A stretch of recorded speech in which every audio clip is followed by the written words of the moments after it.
Wilhelm Mohnke, the SS general who defended Hitler to the end.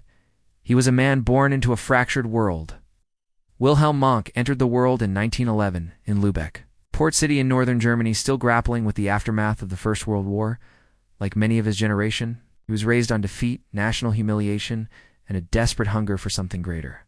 When Hitler's voice boomed through Germany, promising a new beginning and revenge, Mohnke was just one of many young men who listened and believed. In 1931, at just 20 years old, Mohnke joined the SS. He wasn't the loudest or most ideological, but he was disciplined, loyal, and fearless traits that would eventually place him in the heart of the Nazi war machine and in Hitler's inner circle. Mohnke's early military years were spent rising through the ranks of the SS Verfügungstruppe, the elite unit that would evolve into the Waffen-SS. He saw combat from the very beginning of Hitler's war of conquest during the invasion of Poland in 1939, campaigns in France in 1940, and later on the brutal Eastern Front. By 1943, he had been wounded multiple times and had earned Hitler's trust. He was considered a reliable soldier, a true believer, and a ruthless commander. In a regime that demanded absolute loyalty, Wilhelm Mohnke embodied what the Führer desired in his officers.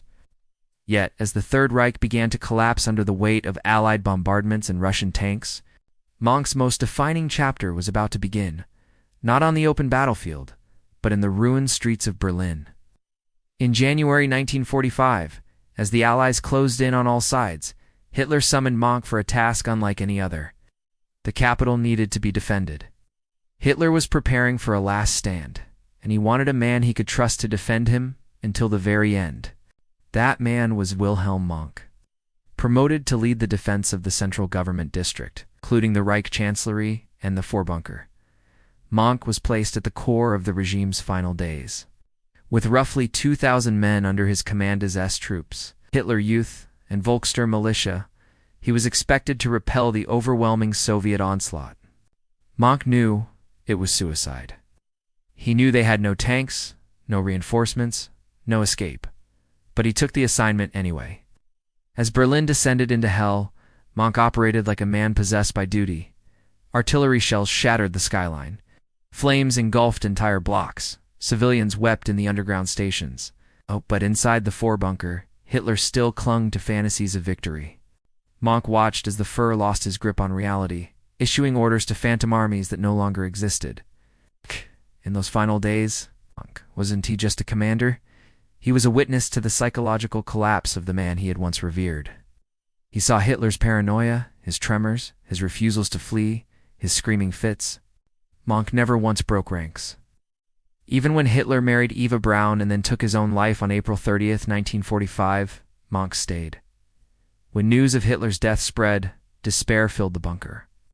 Joseph Goebbels poisoned his 6 children, then killed himself. The dream of the Reich had become a nightmare. Still, Mohnke stayed. He organized the final breakout attempt. With Berlin surrounded and Soviet troops just meters from their position, Mohnke led a group of survivors, including SS officers and civilians, in a desperate escape through the ruins. Most were either killed or captured. Mohnke was taken by the Red Army. On May 2, 1945, what followed was years of imprisonment in the Soviet Union. He was interrogated relentlessly, suspected of war crimes, especially for the massacre of British POWs in Wormhout, France. In 1940, though evidence was inconclusive, the accusations would haunt him for life. He denied all knowledge, but survivors of the massacre continued to point fingers. Still, the Soviets never formally charged him. After a decade in captivity, Mohnke was released in 1955. He returned to West Germany a free man, but not a forgotten one. Unlike many of his SS comrades, Mohnke never wrote memoirs, he never gave interviews, never sought to justify or glorify his role. He lived quietly in Barsbüttel, a small town near Hamburg, and avoided the public eye. But he remained a figure of fascination and revulsion. For some, he was the archetype of the loyal soldier, disciplined, unwavering, obedient to the end. For others, he was a symbol of blind fanaticism, a man who helped prop up one of history's most evil regimes. Either way, Wilhelm Mohnke became a living ghost of the Third Reich. The weight of history eventually bore down upon him. In 1988, British authorities attempted to prosecute him for the Wormhout massacre. They collected witness testimony and requested extradition, but German authorities refused, citing lack of new evidence. Once again, Mohnke slipped through the cracks. He never stood trial. He never faced justice in a courtroom. To his final breath, he denied any direct involvement in war crimes. But history, as always, is rarely so simple. Mohnke's life is a stark reminder of the men who served not out of love for evil, but out of duty, nationalism, and belief in a leader who promised them greatness. He wasn't a mastermind, wasn't a butcher like Himmler, or a propagandist like Goebbels. He was a soldier, a man who followed orders, a man who defended the indefensible. And in doing so, he became part of a system that brought death to millions. Wilhelm Mohnke died in 2001 at the age of 90. No official apology ever came from his lips, no reckoning, no regret.